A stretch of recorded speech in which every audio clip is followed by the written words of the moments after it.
I've been here practically as long as I can remember. I've been on the payroll since my dad opened the place 25 years ago. Okay. How you doing? Good. All right. Yeah, pretty good. 103. All right. Well, I've done everything from wash dishes to wait tables and tend bar. Tables 3 and 9 needs more water. And 18 seat 1 needs fresh soap. Okay. I went off to college thinking I needed a change. Folks, everything okay?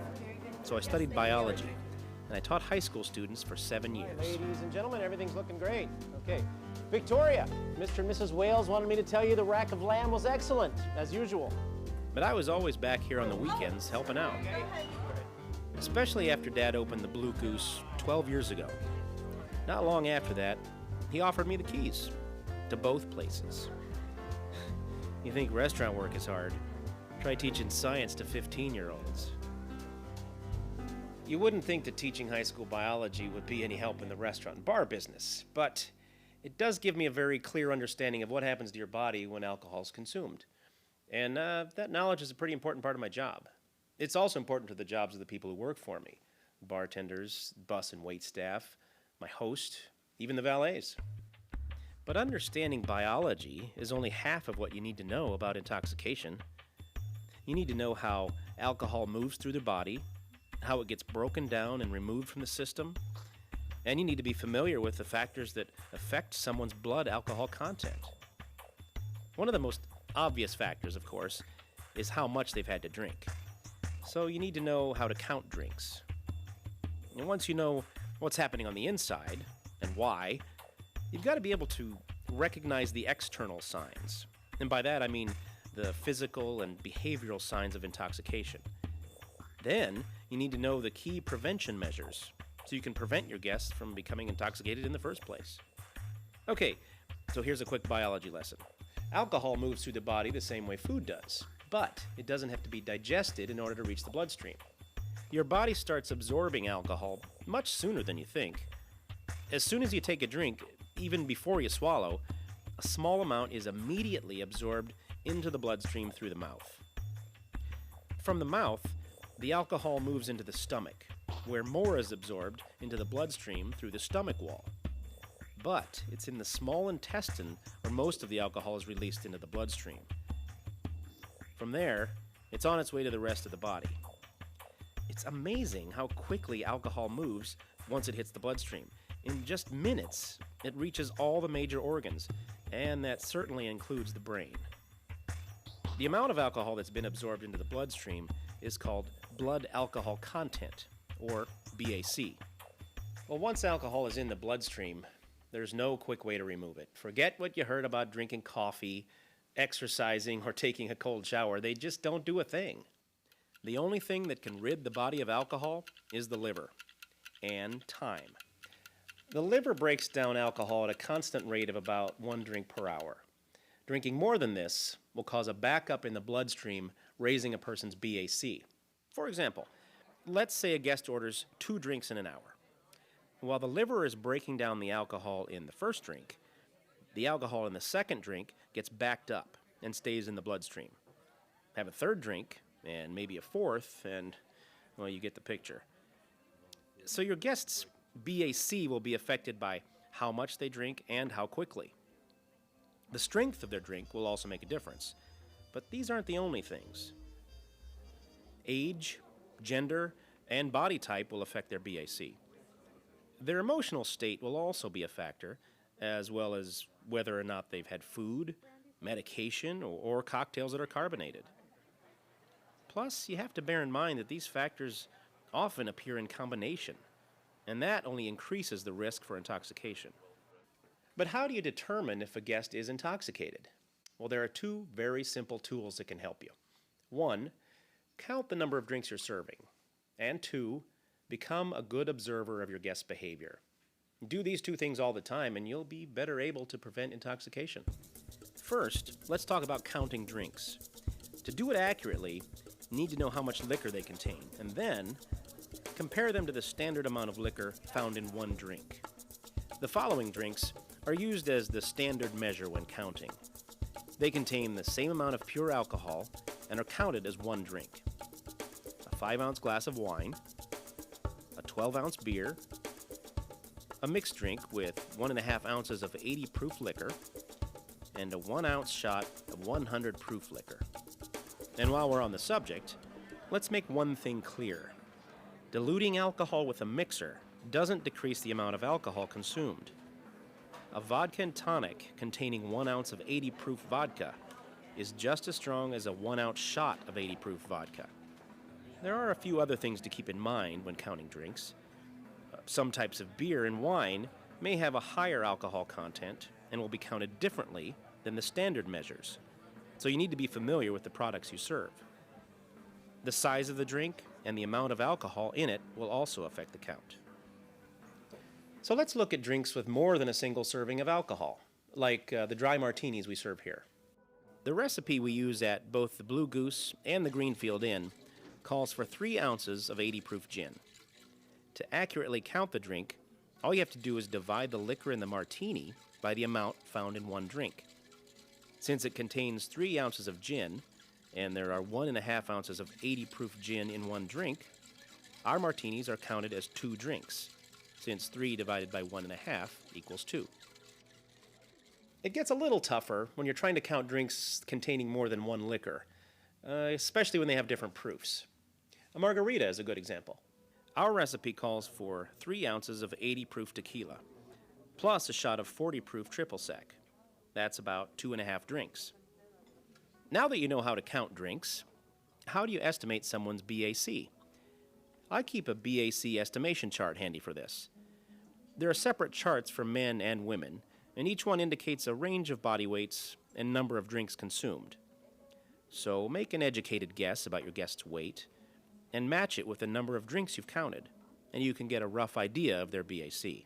Keep in mind, however, that these charts should only be used as a reference, which is why, in addition to counting drinks, you should be watching your guests for physical and behavioral changes. These can provide valuable clues about how the alcohol they're drinking is affecting them. A change in a guest's behavior is more significant than the actual behavior itself. There's a big difference between a guest who's naturally loud and boisterous and one who's quiet at first and then becomes loud and boisterous after a few drinks. Hey, buddy, come here. I gotta get this one. To make it easier to read your guests and note any changes in their behavior, talk to them whenever possible and keep up the contact throughout their stay. You know, signs of intoxication are often a little more subtle than a loud voice or a slur in someone's speech. It all goes back to what's happening in the brain. When large amounts of alcohol reach the brain, it can't function normally.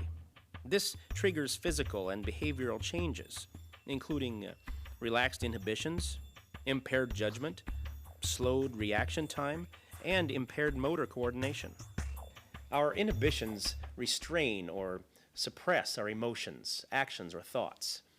When alcohol reaches the brain and it begins to take its effect, normal inhibitions relax, and a person will say or do things they ordinarily wouldn't. Guests with relaxed inhibitions may be overly friendly. They may also become just the opposite, unfriendly, depressed, or quiet. Others may become loud, make rude comments, or use foul language. You can spot a guest with impaired judgment because they may begin drinking faster or switch to larger or stronger drinks. They might also complain about the strength of their drink after having had others of the exact same strength. They may also make irrational or argumentative statements and get careless with their money. I'd call buying drinks for a room full of strangers a sign of impaired judgment, wouldn't you? When a customer is intoxicated, their reaction time may slow down. They may move or talk more slowly. They could have trouble concentrating, lose their train of thought, or become forgetful. Just get the damn car. They can also become drowsy or glassy-eyed and might be unable to focus or keep eye contact. Finally, intoxication can affect a guest's motor skills. Guests with impaired motor coordination may stagger, stumble, fall down, bump into objects, or sway. They may also drop items or be unable to pick them up. They might spill drinks or miss their mouth when drinking. Their speech might be slurred. And they might also have difficulty lighting a cigarette. You've got to be careful, because not everyone will show these visible signs. What about experienced drinkers who've either learned how to mask the usual signs of intoxication or have the ability to endure alcohol's effects without showing the common signs? This might be a good time to talk about regulars, particularly those that are experienced drinkers. Now, we've got our share at both establishments, and they're great for our business. They're good people, and we like them. The danger here is that you can get too used to someone's drinking habits and overestimate their ability to handle their liquor. So even though we're very familiar with the drinking habits of our regulars, we still have to count their drinks to make sure we're serving them responsibly. Another guest you should keep an eye on is the inexperienced drinker. Since their bodies are unaccustomed to alcohol, these guests may show signs of intoxication after drinking only a small amount. Remember, while they may have only had 1 or 2 drinks at your establishment, you can still be held liable if they were visibly intoxicated when they left. Now, when it comes to responsible alcohol service, my staff and I are in it together. We each share the responsibility for keeping our guests safe. That obviously includes my bartenders and waitstaff, but it also includes valets and security, hosts and hostesses, and our bussers. Even my coat check and restroom attendants are kept in the loop. We monitor our guests from the moment they arrive until they're ready to leave, and we do it as a team. If a guest shows signs of intoxication, that information is communicated to management and to the appropriate coworkers.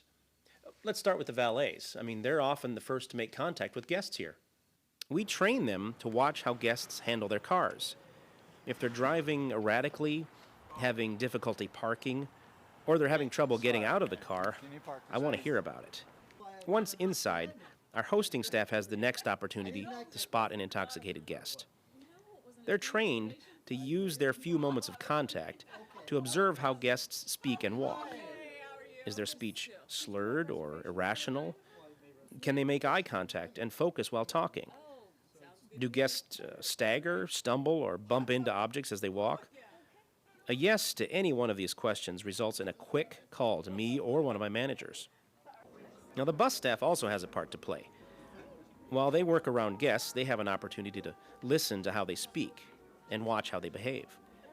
If customers become over-friendly or get louder as time goes on, or if they begin spilling drinks or food, they're instructed to tell a manager. They must do the same thing when customers look tired or sleepy, or if they're rude or use foul language. Dealing with intoxicated guests can be difficult. So what can you do to make your job easier? Prevent them from becoming intoxicated in the first place. There's a few simple and straightforward things you can do. First and foremost, offer them food. It's one of the most important ways to prevent intoxication. Remember, food keeps alcohol in the stomach for a longer period of time and slows the speed at which it reaches the small intestine.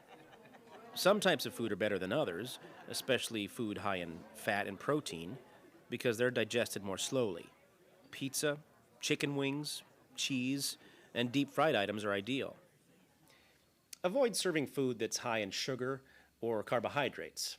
Although better than nothing, it's easily digested, and it's less effective in slowing the movement of alcohol. You should also avoid salty food, like peanuts, pretzels, or chips.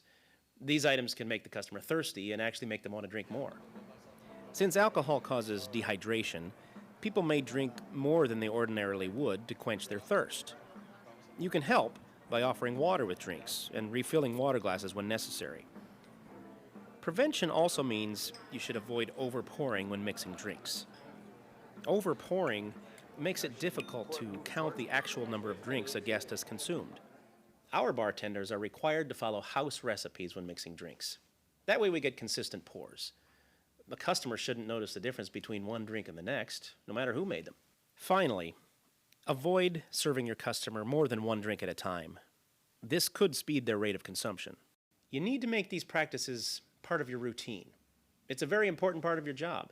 If you don't, you're giving up your control and handing it off to the person least capable of exercising any control, someone who's intoxicated. You know that old saying about an ounce of prevention? Well, I'd make that a double.